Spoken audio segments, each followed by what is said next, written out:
Good morning, everyone. Welcome to Agent Power Huddle and welcome specifically to Scripting Fridays. Every Friday, we go through different dialogues and scripts that you can use in the current market. And today, we're going to talk about offer review dates and when to do them, when not to do them. So let me share my screen and let's get this party started, shall we? So if you're new here, my name's Ed Laine. I'm out of the Seattle market. I've been in the business since 1987, so I'm in my 39th year. Sold over 3,000 homes. I've also closed over 5,000 mortgages. So I've got just a depth of experience that's fairly unrivaled. But today we're going to talk about to review or not to review date, right? And the funny thing about this phenomenon, and if you're wondering why I'm talking about it, we're seeing multiple offers now in Seattle. So you may not be seeing them yet in your market, but they're coming. So it's really important that you understand the psychology behind this approach and the dialogues that go with it. So we're going to cover all that today, should the occasion come along, and how to recognize the occasion. Because here's the problem. The average agent thinks that it's a function of the market, and they should do it on all their listings when the market is one condition and none of their listings when it's in another. And that's wrong. That's couldn't be further from the truth. So we're going to do a deep dive on what are the circumstances you should look for, and then we'll open it up for a Q&A towards the end. So these are the main four criterion that you should use. It's property dependent, competition dependent, pricing, and condition. So let's dig in a little bit, right? The home's condition, style, and appeal, that's what drives buyer interest, right? Not the calendar, not the time of year, not the stock market, not Iran, none of that. The home's condition, right? And the next thing you want to make sure you have is that you don't have a lot of actives near your listing. And remember, you're evaluating all this and giving this advice before you go live. So you're talking to your seller before the listing goes live about, hey, one of the things we could consider and might make sense is an offer review date. Are you familiar with what those are? If they say no, explain it to them. Well, it's when you go live on a Thursday, but you tell the market you're not going to entertain offers until Tuesday. And that gives them Monday to do inspections if they want. And that's how you aggregate and cause people to start bidding against each other, right? It's also pricing dependent. You don't want a, a home with an offer review date that the market is already going to perceive as overpriced, right? The buyers assume when there's an offer review date that it's going to get bid up. And if it's already at the top of the market, they're not even going to go look at it because they figure it's going to sell for way more than it should. So you have to really be, you know, diligent about your pricing strategy. You can oftentimes explain it like, there's typically a range of pricing. We want to be near the bottom of the range, not near the top. So if you have a seller that's going on a fishing expedition hoping to get $1 million, that's not an offer review date candidate, right? And then also condition dependent. The home needs to be move-in ready.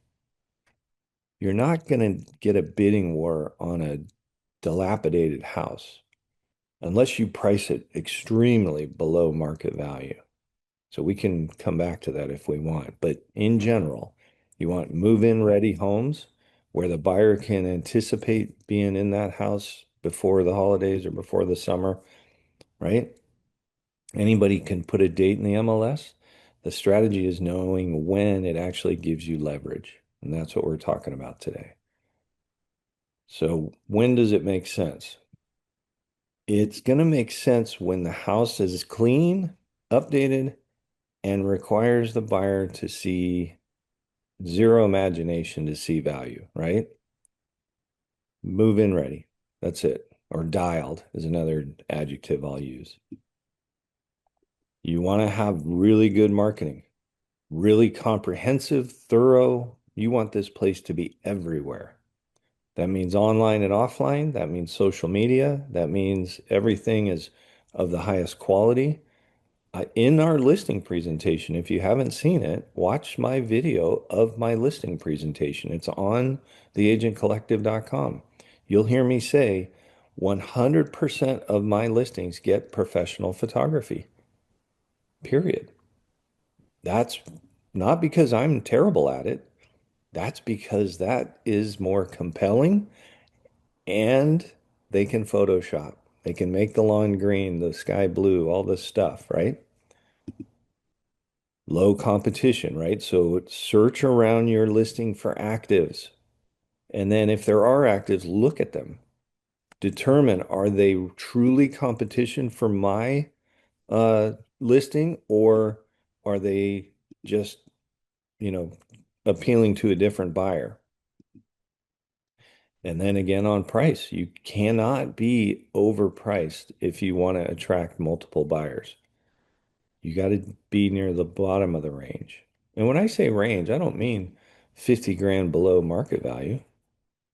I mean 10, 15, something like that, right?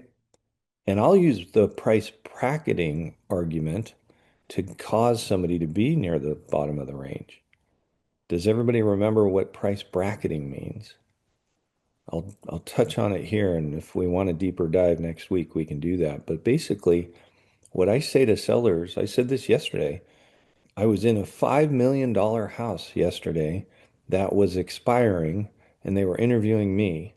And I said, "Well, your current agent doesn't understand price bracketing." And they said, "Why do you say that?" And I said, "Because your current list price ends with 995. Every buyer, when they go to search, they're searching on their phone, right? They're going into an app, and the first question that the app asks them is, what's your min and max price? So if I'm in a $5 million home and let's say 200,000, it doesn't matter what the number is, right? If it's 200,000 and I think I'm going to be smart and attract more eyeballs by pricing it at 199, 999, the guy who's searching from 150 to 200 would see it. The guy who's searching from 200 to 250 would not. And all you have to do is raise it $1 and you would get both audiences, right? It's harder to do on Zoom, but when I'm in front of a seller, I'll use my hands. I'll go, the guy who's looking from 150 to 200 will see it, but the guy who's searching from 200 to 250 won't. But if we raise it $1, we'll get double the eyeballs, right? So in any house, if your market analysis can justify 810, tell them 800 is the prudent number, right? Desirable location. You're not going to want, Debbie, I know you had that one that was out in the sticks, right? That's not a good one to do this on. But that's because of the low traffic that you would anticipate in a rural, less desirable location. And then you also want to know that there's demand. Look at the pendings and the solds around you. Did they happen quickly or did they happen in 183 days? That's an indicator, right? The theme today is whether to do it or not is house specific, not market specific, right? Debbie, you got your hand up? Yeah, I was just thinking if you're pricing it at 199, 999, you're getting people that are at the top of their budget likely.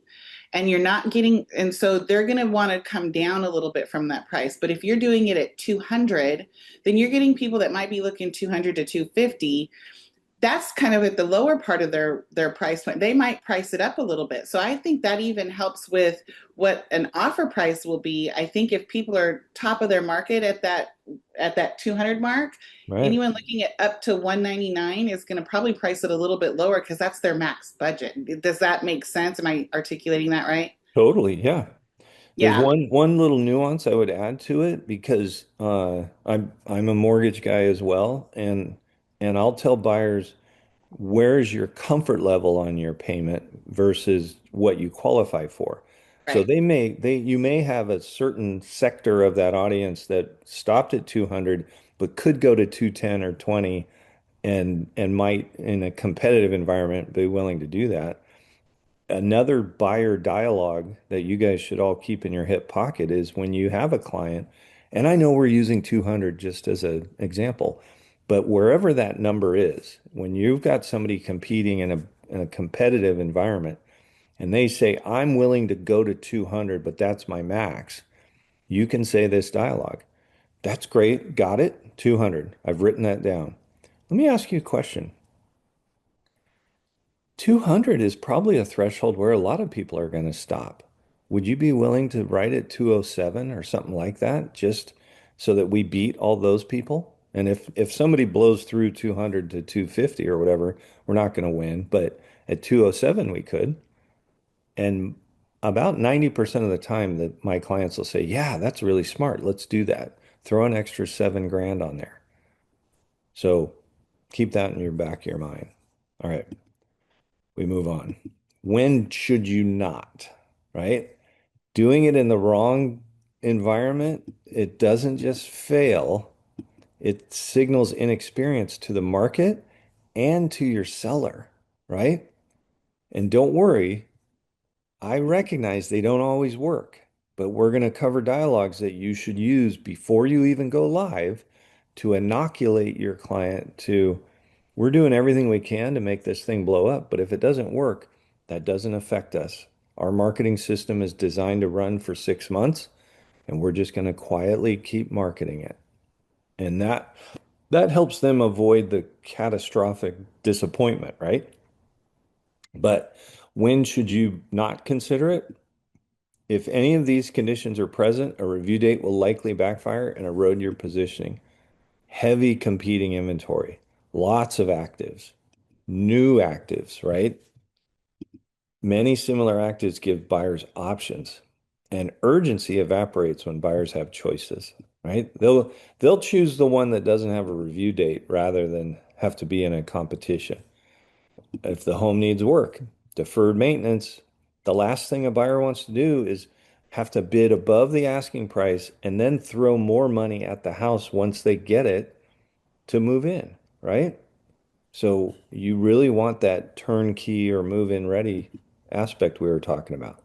Aspirational pricing, right? That's the seller. I said this literally yesterday in this $5 million listing. There's a strategy that some sellers employ that, in my opinion, is the least sophisticated strategy you could ever come up with. And that is, if I want X, I'm going to list my house higher so that I have room to come down. And that's moronic because it shrinks the number of eyeballs that see your house without, right out of the gates. We actually have a slide in our listing presentation that proves if somebody goes just 10% above market value, the visibility shrinks by 50%. So we drive that point home because a lot of sellers think that. And before they have a chance to say it, I've already, handled that objection. Does that make sense? So in a multiple offer situation, a buyer's going to think, well, it's already overpriced, and now I'm supposed to bid it up even further. Forget that. I'm not even going to go look at it. So that'll drive your showings down, right? And remember the basic formula. Eyeballs on the internet equates to showings, showings equates to offers, offers equates to sales. That's it. So we're trying to create an environment where we get more people to come through the house. Slow market absorption. So when you look at those other listings and pendings and solds, if you see long days on market for all of them, that's telling you that this area is not a flying off the shelf kind of area. So we probably should just put it on the market and be aggressive in our marketing, but not put a review date. Small buyer pool, right? Niche properties need patience and targeted outreach. I'm using Debbie's as an example just because a lot of you on this call know about that property because we talked about it. That has a small buyer pool. That's not a time to do this. All right. I'll stop bringing up your listing. I'm The still seller I'm constant. still working on it because I was going to even ask you, is it still around? it's off market, but there's a buyer that keeps calling me. And so now we're trying to do a hard money loan for him and see if we can do it that way because he got approved for a bank statement loan, but has to have the utilities installed. So we're trying to figure something out. And this guy is persistent. He wants it badly. So I'm like, okay, there's got to be a way that we can figure this out. So I'm still in the works trying to get this guy to so I can double end it too. That would be awesome. You know, I'm a licensed lender in all 50 states. Do you want my non-QM guy to look at it? I already have the lender that I've been using for the last several years Yeah. in pretty deeply involved, and he's Spanish speaking. Yeah. So, and this gentleman has very, very thick Spanish accent, and so they've been working together pretty well for now. But if I need No another problem. opinion, I'll definitely give you a call. Yeah, I'm glad you got a good fit. But if Yeah, you end up with a no, let me know because we might be a yes. That's the beauty of it. I think where we're at, it's the offer amount. So I need to discuss with the buyer what he wants to offer for the property, and if the seller will accept that. There you go. All right. So how do you talk to your seller? You have to prepare them before the listing ever goes live. You're preparing them for what's possible. You're also preparing them for what could happen if it doesn't work, right? So the goal of the review date is to compress demand into a shorter window so buyers feel urgency and compete emotionally. But this only works when buyers are already perceiving value. That's a powerful dialogue because it speaks to the pricing strategy of the seller because we want them to perceive value. We want the buyers to perceive value, right? We want to advance. Walk your sellers through this concept before launch. Help them understand that you're engineering buyer psychology, not just setting a date. When sellers understand the mechanism, they'll trust the process and trust you when adjustments are needed. I mentioned last week when we said we were going to do this that I have one going on right now, and I'll share with you guys what happened at the end. So compress the window. A short offer window forces buyers to make decisions rather than deliberate indefinitely. My typical review date, our system works best if launched on a Thursday. That's a script that I say to every seller. So we go live on Thursdays, period. I'll do the offer review date on Tuesday or Wednesday, but no longer than that. Because what can happen if it's too long is buyers get cold feet if they have too much time to think about it, right? We want to trigger emotional competition. When buyers know others are looking, fear of loss becomes a more powerful motivator than price. Have you guys noticed the phenomenon? Humans will be lukewarm on purchasing something until they find out someone else wants it, and then they are all in, right? Why is that? It's true in all of us, right? That's why when you get the first offer in this scenario is the hardest one to get. But once you get it, you should call all the other buyers and encourage them to write because the minute they find out that someone else has written, that's right, it's FOMO, exactly. So you can drag a second and more offer into the conversation once you have the first offer because of that, right? Perceive value first. No strategy creates demand. It only amplifies demand that already exists in the market. Now, you guys are going to be experts on this, right? So you want your clients, excuse me, to know that they're in the right hands, right? The agents, sellers, remember and refer, are the ones who educate, not just execute. Use the seller consultation to teach the four pillars of what actually drives buyer action. This positions you as a strategist, not just a scheduler, right? And we know that's pricing, we know buyer psychology, we know condition, and we know timing, right? Now we want to set the expectation. We want them to know that we're going to do everything possible to make this thing go and work successfully.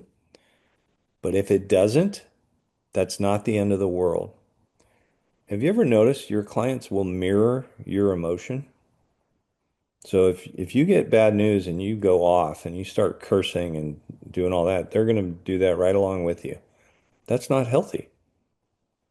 If you're chill, like I am, they're going to remain calm and wonder, why is Ed so chill?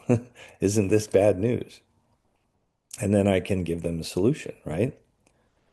We're going to pursue maximum leverage, but we're also going to stay flexible and data driven. In the best case, the review date will compress demand, generate a competitive bidding situation, and multiple offers above the list price. Do you guys want to know what my greatest, most successful review date ended up with? How many offers?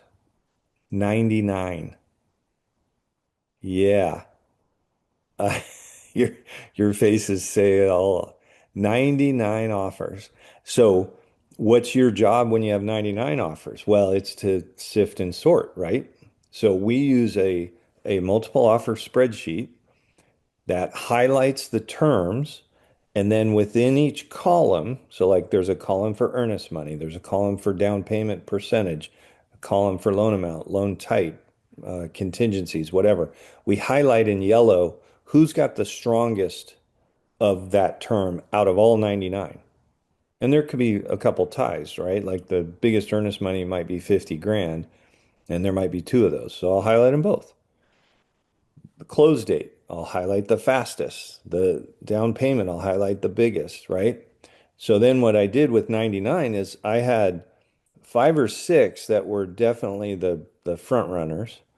And I had to, law says I have to deliver all offers, right? So I had to share what the other 93 were. But my seller said, all right, let's take this one. Have I ever dropped that spreadsheet in chat or Claude to advise which is the strongest? No, I haven't. I like to use my own opinion. You could though. I like to just out of curiosity. Yeah. No, it's a worthwhile exercise. This one was long before AI, so Oh, okay. um, that's not a bad strategy though. I do everything in AI, so I'm with you there. The middle case, the review date creates meaningful attention, strong showings, and one solid offer that you can negotiate from a position of strength. That solid offer is assuming more offers are coming. So if you can do a quick counter and wrap it up quickly, they'll cooperate because they're worried another offer is coming in, right? That's a powerful message. What about after? What if the market responds differently? That's still valuable data. That's still the market giving us feedback, right? It's also still an opportunity. How many buyers see an offer review date and go, I don't want to overpay. I'm going to let this play out and see what happens. You guys ever heard that? It's kind of common, right? When a buyer truly loves a place, they'll get involved in the game. But ones that are lukewarm on the house will say, let's see if it sells. That's all right. That's still an opportunity for me as a listing broker. We're going to cover that, right? Good traffic and showings, but no offers is not a failure. It's a signal. Knowing how to pivot professionally is what separates elite agents from average ones. act quickly, stay calm, and reposition with confidence. So this is while the listing itself still says offer review date today. This is also why I say submit all offers by noon, because then I have 9 hours, or if I need to go till 9 o'clock, but I have several hours to start calling, right? So we'll update the MLS if this doesn't work, but I leave it in there the entire day that the review date is happening, right? When we remove it, we do it with no fanfare. We just delete it quietly. I have language in the agent only remarks that says, please submit all offers, if any, by noon on Tuesday, the 12th, or whatever it is. I delete that and I delete the little checkbox where we say seller's going to review offers on a particular date. And then we just keep marketing. Allison, you got a question? Yeah, when you do have the multiple offers and you have a review date of noon and you get calls at 1 or 2, can I still submit? How do you, I'm just curious how you handle that because Yeah. it drives me Uh, nuts. I'm of the mind that it's the more the merrier. Okay. So if you call me at 1, I'll say, yeah, I'm meeting with the seller at 5. So get it to me Mm, quickly, right? Um, if somebody calls me after 5 when I'm with my client, I'm not even answering my phone. mm-hmm. So I'm going to encourage and drag as many people to the party as I can, even if that means I told the market the deadline was noon and I ended up accepting an offer that didn't arrive until 4 Okay. because they won't know that. Mm-mm. They'll Yeah. just know that they didn't win, right? Mm-hmm. All right. Don't make it dramatic. How you communicate this to your seller matters as much as the decision itself. Frame it as a strategic adjustment based on real-time market data, not a failure, right? And reposition the opportunity. Buyers now have a chance to secure this home without competing. Can you see how making that phone call on the day of the offer review to all the agents who have shown and saying words like these, hey, I know your client didn't decide to submit an offer review during the review period, but if they knew they could get this house for the asking price, would they have been more interested? And I've had multiple occasions where making those phone calls led to another offer coming in on the review date. I've even had it where I was able to get multiple offers to submit at the list price, which allowed us to then go back for highest and best anyway. In fact, that's what we'll cover next week is how to talk to your client when this works. Is that a good idea? All right. So we'll do that next week. So uh, be comfortable making those calls and just say, hey, it's Ed. Thanks for showing, number one. Number two, what did your client think? Do you have any feedback I could share with my client? I promise to repay the favor if I ever show one of your listings, but can you let me know what they thought? And by the way, it didn't sell during the review date. So would your client have been more interested if they knew they didn't have to get into a bidding war and could have picked it up for the asking price? And they'll say yes if it's true, right? All right. After removing the review date, call every buyer's agent who showed the property within 24 hours using this exact language. It works because it removes fear without discounting the home. Hey, quick question. If your client knew they wouldn't have to compete in a bidding war and could potentially secure the home at the list price, would they have been more interested? I've used those words 1,000 times because I do offer review. We're in Seattle, right? We have bidding wars in a lot of different markets. And I end up with multiple offers or no offers, right? This will re-engage the emotional buyers, the buyers who love the home but feared competition. They still like the house, right? And it removes the fear of overpaying. because now they don't have to be in a bidding war. And it creates a second wave of urgency because they're going to think, oh, he's calling everybody, right? I'm going to move fast because I want to win. Understanding what buyers are actually feeling beneath the surface of their objections is what gives elite agents their edge. Every hesitation is rooted in one of three core fears. Address the fear, you unlock the buyer. They don't want to overpay, they don't want to lose, and they don't like competing, right? If you remove the review date, the emotional resistance and psychological pressure goes away. It opens the door for direct, rational negotiation, revives hesitant buyers who are already emotionally attached. If you ticked all the boxes on this house, priced well, turnkey, move-in ready, all that, there's going to be buyers that liked it. They just didn't want to compete in a multiple offer situation. And now you're opening the door, reopening the door, right? You shift them from avoidance mode to action mode, and you create a second buying window without price reduction. I've literally had deals where it didn't sell by the first Tuesday, but then these phone calls generated multiple offers. So we had to put a new review date. And that way, if anyone saw, the agent remarks would say multiple offers received. If you're interested, please submit all offers by Friday at noon or whatever the new review date was. It can play out that way, and we'll cover how to talk to your seller next week. So what real positioning looks like? A great listing agent doesn't force the market, they interpret the market and adjust, right? The agents who build lasting careers and referral-based businesses are not the ones who always get multiple offers.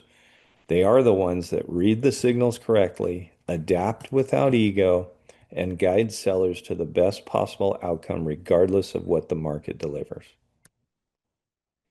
When sellers see you pivot strategically, not reactively, their confidence in you grows, even when results aren't perfect.